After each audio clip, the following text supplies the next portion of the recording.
Welcome to Last First Date Radio, featuring interviews with experts in dating, relating, and mating in midlife. And now, here's your host, Sandy Weiner. This is episode number 403 with Vince Guaglione. Why are you still single? Hello, everybody. I'm Sandy Weiner, and welcome to Last First Date Radio, where we believe it is never too late for love and that a woman of value naturally attracts the respect and rewards she deserves in life and in love. A woman of value is someone who knows her worth and shows up, stands up, and speaks up. Every week, I bring you a tip on how to become that woman of value, and this week's tip is don't make assumptions. One of the biggest issues we have in life is we assume things about people, and especially in the dating world, we assume, we don't ask questions, we don't get curious. So don't make assumptions. And so my challenge for you this week is to get curious, ask questions, don't make assumptions. And I wanted to let you all know that we have a Facebook group. It's called Your Last First Date. So I hope that you join us there. We have an amazing group for support, not for venting, not for bashing, not for just, bitching and moaning. We don't do that here. This is a group to help you to become the best version of yourself so that you will find the love you're looking for. And now for my guest. His name is Vince Guaglione. He's a guy who asks a lot of questions, not only of himself, but also of his society and the world around him. Although he claims he's found no real answers, that hasn't stopped him in his quest to gain perspective on a little something we call life. He's originally from Philadelphia, and now he lives in Raleigh, North Carolina. Welcome to the show, Vince. Hey, thanks very much for having me on, Sandy. I appreciate it. It's great to be here. Yeah. So tell us about your new book and why did you write it? Tell us about that. Okay. The book is titled, Why Are You Still Single? And the idea came originally through actually, it all started innocuously via a Facebook group post, essentially. And this is a local singles group that has a number of members, and people are always posting funny memes, asking dating questions, things of that nature. So it's a group for singles. And there was one post that just stood out one day. Someone had posted the question, why are you still single? And I decided to bookmark it and then go back. And as time went on, all these replies came in. So a number of people were commenting on the post, and I found that it seemed to me that people really understood, the reasons that were keeping them single. So it was kind of eye-opening in a way that people were so forthcoming with what their issues are. And I thought to myself, well, wow, it seems like everyone's having the same problems for a variety of different reasons. All these issues are highly personal, of course, but are we really doing anything about them? So that was kind of where the idea came from for the book. Yeah. So as you know, as I just mentioned, that I have a Facebook group, and people often they have a disconnect between what they think they know or where they want to go, and actually doing the things that it takes to get there. Mm-hmm. Yeah, absolutely. Yeah. So I'm imagining that you're single. Actually, at the time of the writing, I was. So I'm not now, but I was when I was writing the book. Yes. So did what you wrote in the book help you to find your partner? Well, it actually, I think for me, this has been a process. It's been a long process of personal growth and personal discovery. So I had written a number of books in the personal transformation realm for the last 7 years or so. And then only recently had I start looking at this from a dating perspective, and, how dating seemed to, be one of those issues in my life where I could have done better. I might have had things that, I was not looking at close enough. We're all, in a way, sometimes we just try things. For example, it's like, okay, well, maybe I'll go out on this date. Maybe I'll try this. Maybe this situation is okay. But it got me thinking more about, the things that I really care about and the things that are important to me, as well as, when I look at the dating society in general, the things that they might care about as well, but they're not necessarily reflecting on those that, that I did. So it's like you need to take a little bit of a closer look about what's really important to you and what matters, what you're willing to deal with, put up with, for example, like how the type of relationship that you're looking for and the type of values that you're looking for. It seems like we don't really spend a lot of time as a society looking at that. So it's more or less, high level. We're very distracted. We gloss over a lot of those things. And if we knew what those were up front, then we could save ourselves a lot of time when it comes to dating, because we hear stories about bad dates all the time. Well, there's always a reason for a bad date. And usually it's because we don't have enough information, or we're willing to just kind of like put aside some of the information and then continue on. So I kind of looked at it from that perspective. So I wanted to find out, exactly what were the blockers that were, that people were dealing with. I wanted to find out what those were. Yeah. So did you interview people? Like, how did you find out this information? Well, actually, I didn't necessarily interview people, but via attending a number of singles functions and social functions, always interacting and talking with people. I mean, most of these events, there are a lot of singles out there. So dating always comes up in the conversation. People always share dating stories. And, when you ask questions, you can kind of get at more about what they might have been thinking at the time, or what the reason for this bad date was, or that bad date, etc. And then, of course, you have all of the posts and all of the commenting just in singles groups. I mean, people are asking good questions. They don't know how to read situations specifically, so they're looking to like crowdsource some of that help. So I was able to put it all together, as well as my own personal experiences from being in the dating world for some time. And that is how I came up with the structure of this book. Mm. So you say like people don't know themselves well enough. Mm-hmm. They don't know what they want. They don't know what their values are. How can they begin to learn all that? Yeah, it's very hard. In a way, it's hard to do, because you have to take a good hard look at yourself, understand what your shortcomings are. And you have to first be willing to admit, well, maybe I can do better, rather than saying, well, I don't know why this didn't work out, rather than saying that, or why did I act this way, rather than actually sitting back and exploring like what your triggers are and things of that nature. It's a very, personal experience. It takes time to just sit with yourself and ask yourself those why questions, like, why did this set me off? Well, okay, that might have been a situation, but is there something deeper? Similar patterns. What are our patterns in life, and how are they kind of stopping us or preventing us from, interacting the way that we'd like? So it's a very interesting process, but it takes time and it takes a bit of a commitment, and so we have a lot of distractions these days. So it's really easy to just, be distracted with something else and say, oh, I can do this instead, rather than stopping for a minute and really reflecting on, my own behaviors, my own triggers, etc. Mm-hmm. Right. A lot of people don't see them at all. And Yeah. A lot of people would rather blame everyone else for their Exactly. problems rather than Exactly. take There's a their lot of that going on responsibility. in the dating world. You know how it is. It's like, Yeah. all men are horrible, all women are horrible. Well, it's not necessarily the case, It's definitely not the case. It's your experience, and Right. you're the common denominator. Mm-hmm. So for people who are not so introspective, do you have exercises in your book or anything that people can use to start to do this process? Yeah, there's no real exercises in this book. Like I said, in previous works, I've done a bunch of personal transformation work, so I've documented that in a couple of my past books.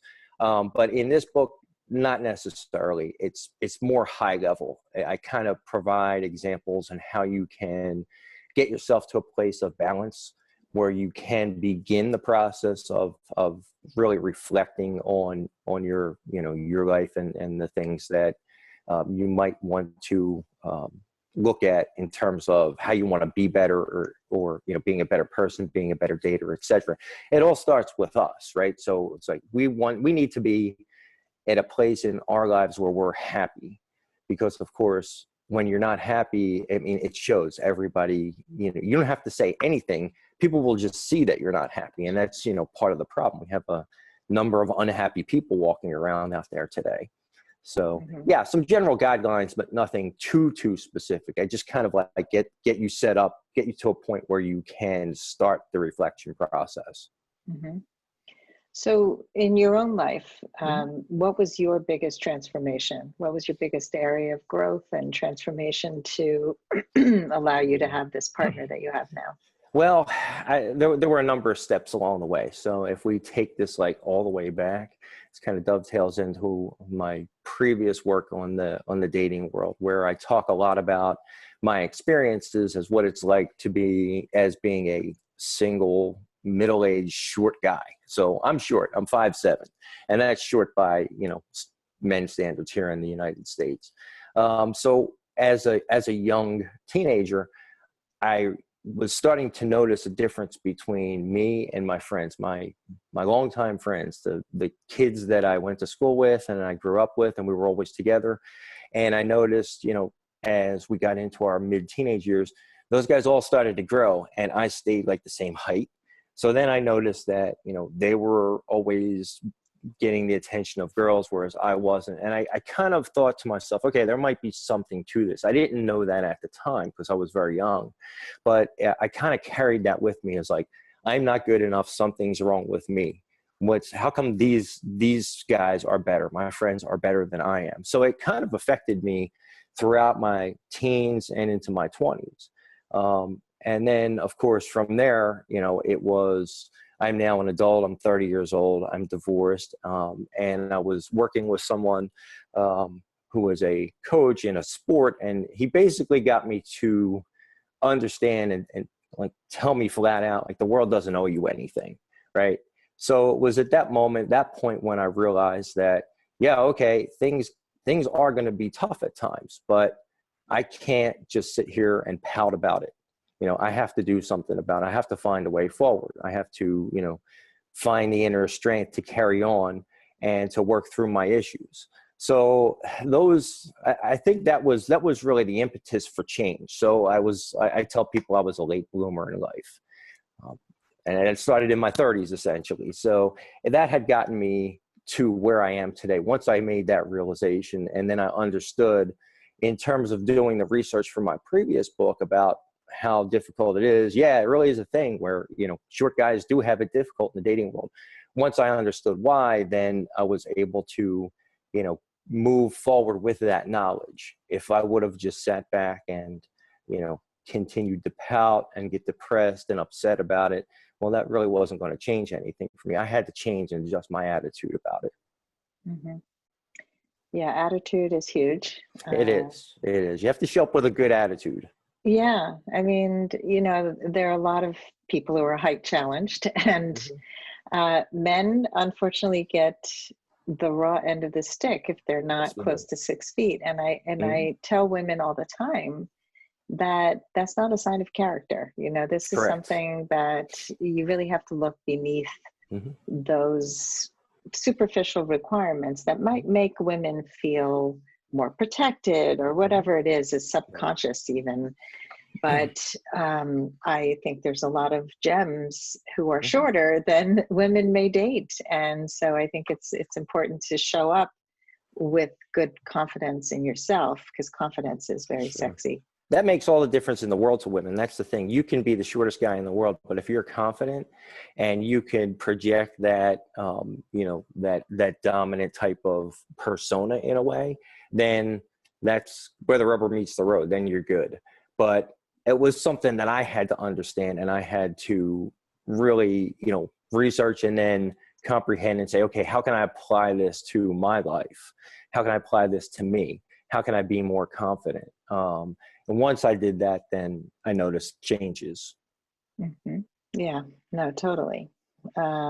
So let's talk about the current environment that we're in now, the pandemic, which at the time of the recording, we're still under quarantine. Most of us are sheltering at home and not meeting people in person. Now, I have a whole course on dating during the pandemic. I'm about to launch it again because I believe it's a great time to date, and I'd love to hear your opinion.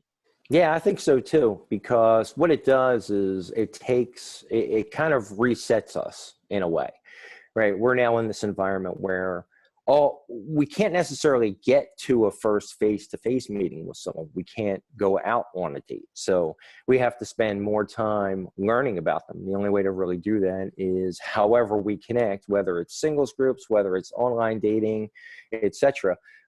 Use the media we have at hand, which is, text messaging, phone, video conferencing, or video chatting. So it forces us to take a step back. And what I see a lot of is where people are constantly swiping, right? So they have the swipe apps, they're constantly swiping.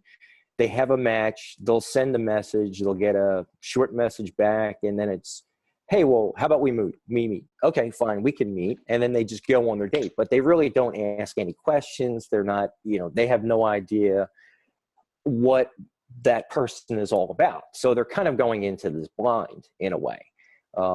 And then when they meet, of course, it's highly likely that they're not going to be a good match for each other just because they don't have that information up front. So in the quarantine, we're kind of forced to at least ask more questions and get to understand, get to know a little bit more about what a person is all about. Whereas in the past, we didn't necessarily need to do that. We can just go right out and meet. So, and then when you're talking about meeting, you're talking about getting ready for a date, going on the date, and then, doing the post-mortem on the date, right? So you can do all of that in the quarantine without actually going through that process. So now you're looking at people that you decide you want to spend that time with. They're better matches because you've already done a lot of that vetting up front. It's like, they're a decent match for you. You might be a decent match for them. Let's continue this conversation. Yeah. Yeah, good points. I think that we are in a very swipe heavy world, and there's a lot of ghosting and flaking and Sure. not following through. Mm-hmm. And I think that, if we're not meeting and there is no booty call, then this is it. It's connection. And I think also people are craving connection. There are a lot of people who are alone in their homes, and they're lonely. They're feeling like, I need human connection, and we need, and even though we can't have, physical closeness, we can have social closeness. Sure. And Sure. yeah, so it's great to be creative around crisis, around Mm-hmm. things that don't work. Do you have any good questions that you would suggest to help people really get to know each other? I think it's what you want to do is you want to ask relevant questions, right? So when we're talking about those who match with us, we can talk about the superficial, do they like sports? Do they like a particular sport? Things like that. Or we can ask questions and we can get more to the core of what we need to do, which is, speak to our values. What are your values? Values is kind of where, the matching needs to happen. If you're misaligned in values, then it's going to cause friction in a relationship. You can certainly do it, but it's like that proverbial pushing the rock up the hill. You're always pushing the rock up the hill. So it becomes a struggle. So I think it's important to ask questions that are, relevant to the values, the information that you want to find out is more in terms of how that person, what their values are, what their lifestyle is, what their belief systems, things like that. Asking those questions is certainly something that you might not need to do it or want to do it like right off the jump. There's like a high level set of questions you can answer just to kind of break the ice, so to speak. And then you can move into that as you continue to chat with that person. You're building a connection, so I think that's really important. Yeah, it's important not to feel like it's an interrogation. And Right. Well, you could do it like if you're a very family-oriented person, you can ask a person about their family. Do you have any brothers, sisters? Do you guys spend holidays together? And then usually, like, people will tell you what their values are just in how they communicate with you. So, you'll get a good idea after a few conversations where you're asking those questions in that way, what you've got at that point. So it's, Hmm. yeah, I mean, I've done it myself where someone will ask me a question and I'll just elaborate and they get a better idea of who I am as a person, what's important to me. Oh yeah, Yeah. we're great at that. We don't even know we're doing it and we do it. Yeah, it's true. So what are some of your values like that you knew and could identify? Because not everybody even knows what they value and Sure, they can't that's, really identify it. yeah, that's a tough thing. I mean, what I look for is kindness, compassion, someone who has a good heart, right?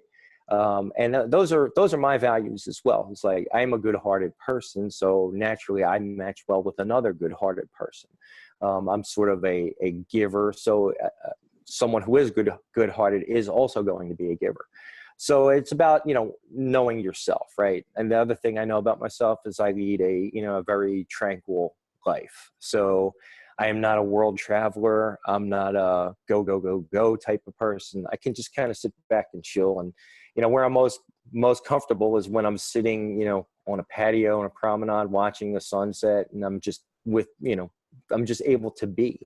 So someone who also is comfortable with that and enjoys that as well. That's kind of, when I meet someone like that, I know that, okay, well, we have kind of a synergy there. Mhm.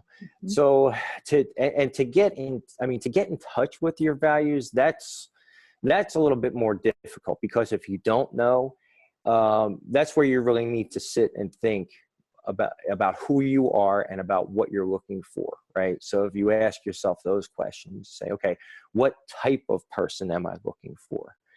When I picture a relationship vision in your head when you're interacting with that person.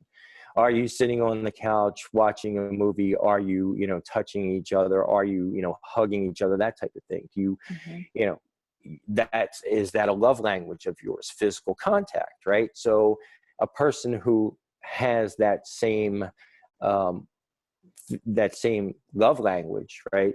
Then that's going to work well for you. So I think a lot of it is just, envisioning in your mind what works for you and what you're looking for.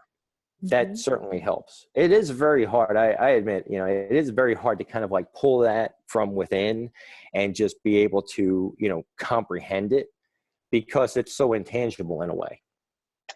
Yeah, and a lot of people who've had bad experiences can't really imagine a good one. So No. I think, to be able to vision, like you said, to have a vision for how it's going to feel Mm-hmm. more than what that person's going to look like, but what you want to Right. feel like with them. So I like that you shared some examples of like, I'm tranquil and this is what that looks like. Mm-hmm. Sitting on a porch, sitting on this, and Mm-hmm. just kind of relaxing and not world travel. And so a world traveler is not going to be a good match for you.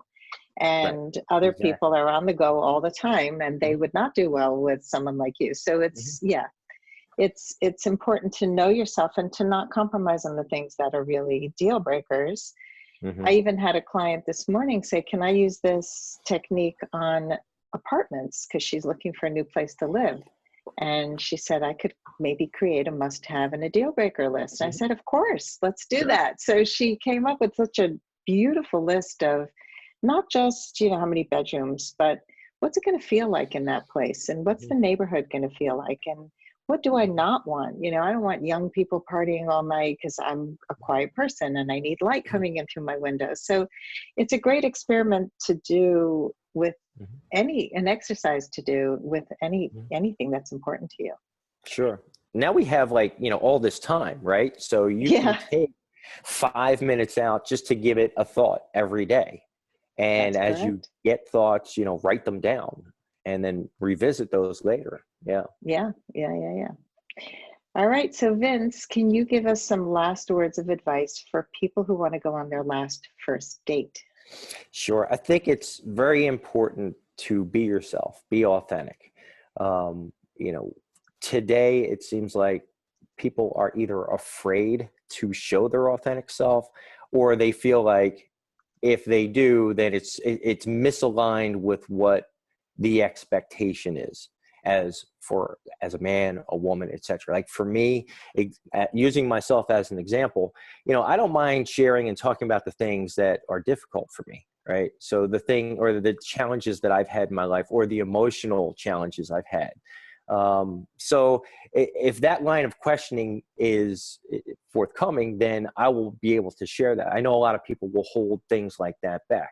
Granted, it depends on where you're at in the dating process. You don't want to just like throw everything out there on the first date, but you at least want to show your personality, and you don't want to hide that part of yourself, because that's what people are attracted to. It's like, I always say that, we're not everybody's cup of tea. So even though you may be completely honest and authentic, it doesn't mean another person is going to be interested in you, or they're going to like what they see. And that's okay, because we're all different, but it's very important. If we're looking for that level of connection, right? And as you said, we seem to be longing that connection these days, then that's a big part of connecting, being authentic, being vulnerable, being able to share, parts of yourself with another. Beautiful. Authenticity is where it's at. You don't want to show up as somebody else and try to connect and be something for somebody when it's not true to who you are. That's right. I use height as my example, because like I'm 5'7", so it's like I can't get around that. Everybody's gonna know I'm 5'7". They're not gonna see me as being 6 foot. So it's better to just be authentic. Right. Be your own 5'7" self, whatever that looks like. So Vince, how can people find your book and find you? Books are on all the major ebook platforms, but you can go to my website, which is www.vincegaglione.com. And that's VinceGuaglione. All the books are posted there, and from there, there are links that will take you to all of the major ebook platforms to potentially purchase. I also have a Facebook page, Instagram page, and a Twitter handle. So, and the Facebook page is a little bit different. I have my own personal page, but I also have one for this new book and the previous book I've written. It's called The Average Joe's Dating Confessional. So just go on the Facebook, type in The Average Joe's Dating Confessional, and the page will pop up. And I share some information out there as well. Notable posts, news about, what's going on in the dating world, things of that nature. And I post it all there. But awesome. That's the best way to get a hold of me. Okay, we'll put all that in the show notes. And thank you so much for coming on the show and trying to help singles become unsingle and figure out why. Really appreciate that you've done this work, and you're sharing your life and your vulnerabilities with all of us. Thanks so much. It was great being on the show. Thank you. And thanks everybody for joining us today. And if you love our show, please rate and review us and share it with your friends. We love having more subscribers, more people coming to our show. And we hope you go on your last first date very soon. Have a great day.